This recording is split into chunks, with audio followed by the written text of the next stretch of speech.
PM Modi ने पूर्व राष्ट्रपति रामनाथ कोविंद की किताब का विमोचन किया है। प्रधानमंत्री क्या कह रहे हैं, सुनते हैं। कितना दर्दनाक रहा होगा। मैं तो भाग्यशाली रहा हूं। मेरी मां 100 साल से भी अधिक जीवित रही और मुझे आशीर्वाद देती रही। उसके बावजूद भी आज भी मैं मां की कमी महसूस करता हूं। साथियों, उनके जीवन का एक ऐसा दर्दनाक घटनाक्रम था, कोई भी इसे टूट सकता था, लेकिन कोविंद जी को उन मुश्किलों ने मजबूत किया।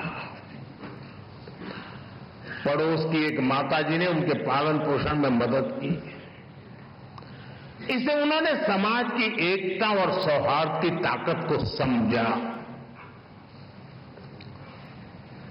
इस घटना के बाद कोविंद जी के जीवन में उनके पिता की भूमिका और बड़ी हो गई और जिस तरह से उन्होंने अपने परिवार को संभाला, बच्चों को संस्कार दिए, इसलिए कोविंद जी अपने पिता को अपना हीरो मानते हैं।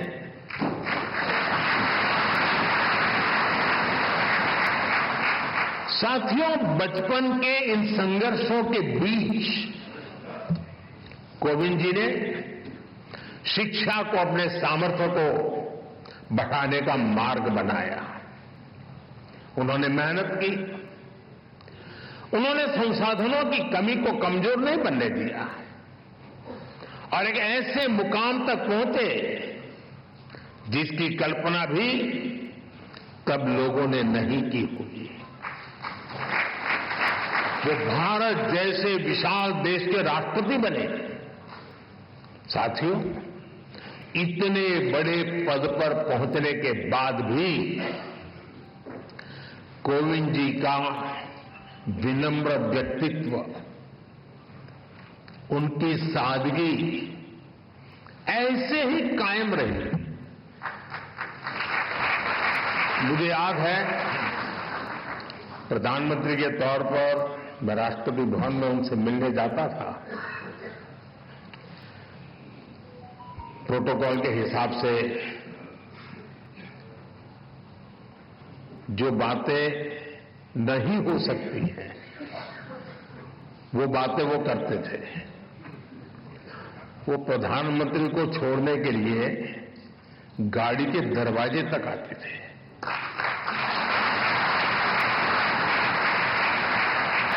मैं शुरू में उनको प्रार्थना करता रहता था, प्लीज आप ऐसा मत कीजिए, लेकिन उन्होंने जीवन के आखिर तक अपनी उस विनम्रता को भी छोड़ा नहीं।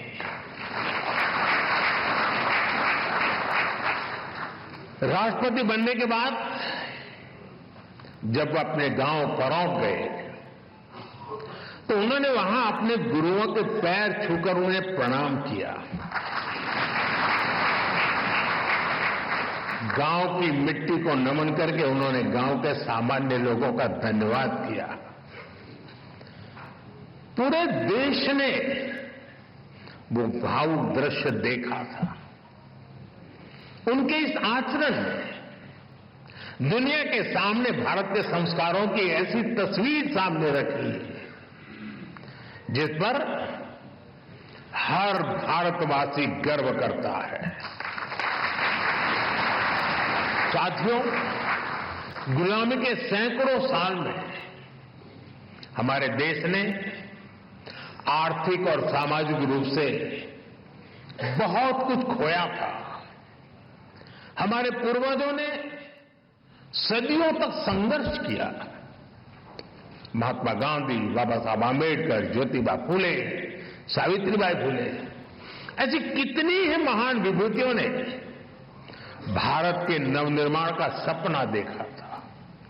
एक ऐसा भारत जहां गरीब से गरीब, वंचित से वंचित को शिखर तक पहुंचने का अवसर मिल सके।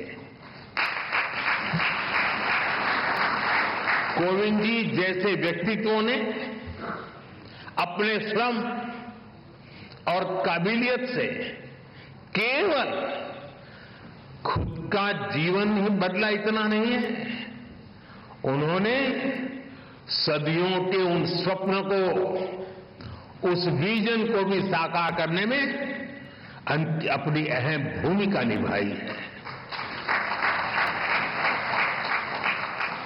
और इस दिशा में हम सबके प्रयास अभी भी जारी है।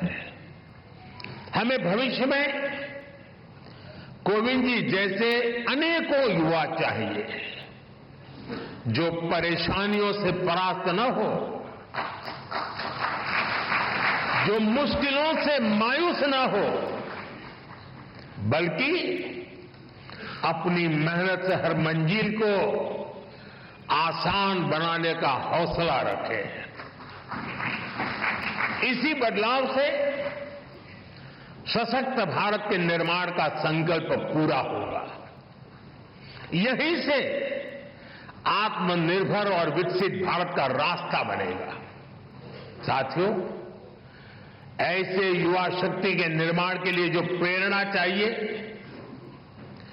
कोविंद जी की ऑटोबायोग्राफी उसका अहम स्रोत बन सकती है।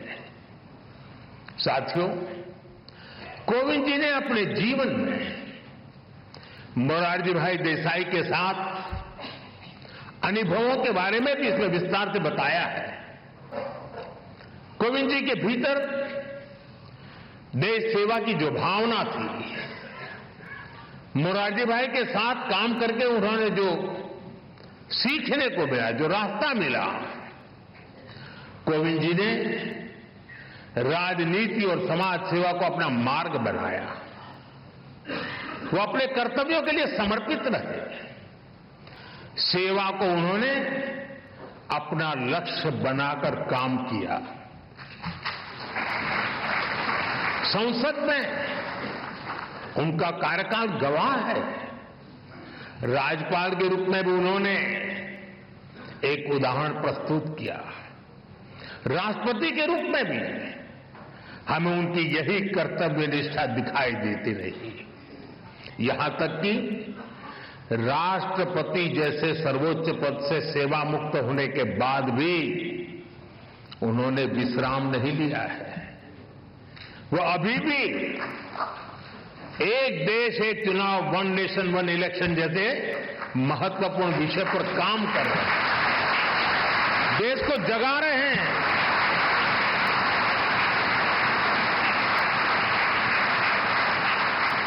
ये एक ऐसा विषय है जिसका समाधान देश के लोकतंत्र का नया अध्याय शुरू कर सकता है। मैं मानता हूं कोविंद जी की इस कर्तव्य निष्ठा और सेवा भाव से देश के लोग बहुत कुछ सीख सकते हैं। साथियों, सामाजिक जीवन में सक्रिय रहते हुए ऑटोबायोग्राफी के लिए समय निकाल पाना बहुत मुश्किल होता है। कोविंद जी ने ये काम हम सबके लिए किया है, क्योंकि उनके जीवन में ऐसा कितना कुछ है जिसमें गरीब, वंचित तबके से आए तमाम लोग अपने जीवन की परछाई देख सकते हैं। कैसे एक साधारण परिवार मुश्किल हालातों में भी जीवन की शुचिता और ईमानदारी से समझौता नहीं करता। कैसे वही आदर्श आगे चलकर हमारे जीवन का आधार बनते हैं। हमारे कठिन समय के मूल्य किस तरह जीवन भर में हमें रोशनी देते रहते हैं। कैसे इस पवित्रता से हमें राष्ट्र सेवा की शक्ति मिलती है। अलग अलग पदों का दायित्व निभाते हुए कोविंद जी ने समाज को निरंतर इसकी प्रेरणा दी है। साथियों, मुझे विश्वास है कोविंद जी की ऑटोबायोग्राफी इसमें उनके जीवन की ही नहीं बल्कि हमारे लोकतंत्र की भी अहम स्मृतियां सुरक्षित होंगी।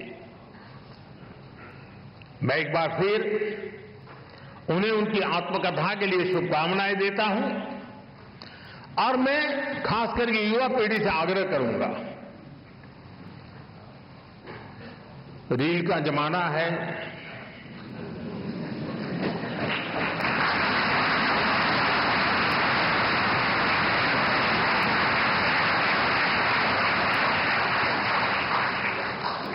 सोशल मीडिया में इन्फ्लुएंसर आपको खींच के कहीं कहीं ले जाते हैं। इस शॉर्टकट के युग में भी एक बात हम जरूर याद रखें, रेलवे स्टेशन पे लिखा हुआ होता है, कुछ लोगों को पटरी पर कूद करके जाने की आदत होती, ब्रिज पर नहीं जाते, तो वहां लिखा होता है shortcut will cut you short.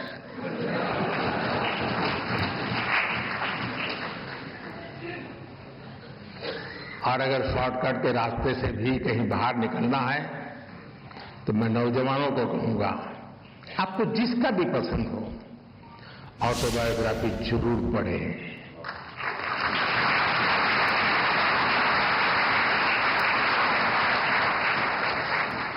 Autobiography उस कालखंड की इतिहास की घटनाओं को अलग तरीके से समझने का अवसर देती है। इतिहास से काफी निकट होता है वो कालखंड बायोग्राफी का, और इसलिए मैं जरूर चाहूंगा कि कोविंद जी की जो मेहनत है वो आने वाली पीढ़ियों को काम आए, युवा पीढ़ी को विशेष रूप से काम आए। बहुत बहुत शुभकामनाएं, बहुत बहुत धन्यवाद।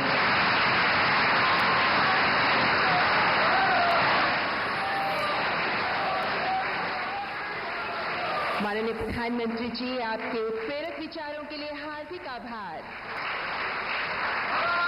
इस पावन एवं गरिमामय अवसर पर मैं माननीय लोकसभा अध्यक्ष श्री ओम बिरला जी, परम आदरणीय पूर्व राष्ट्रपति श्री रामनाथ कोविंद जी तथा माननीय पूर्व प्रथम महिला श्रीमती सविता कोविंद जी के प्रति भी हार्दिक कृतज्ञता व्यक्त करती हूँ।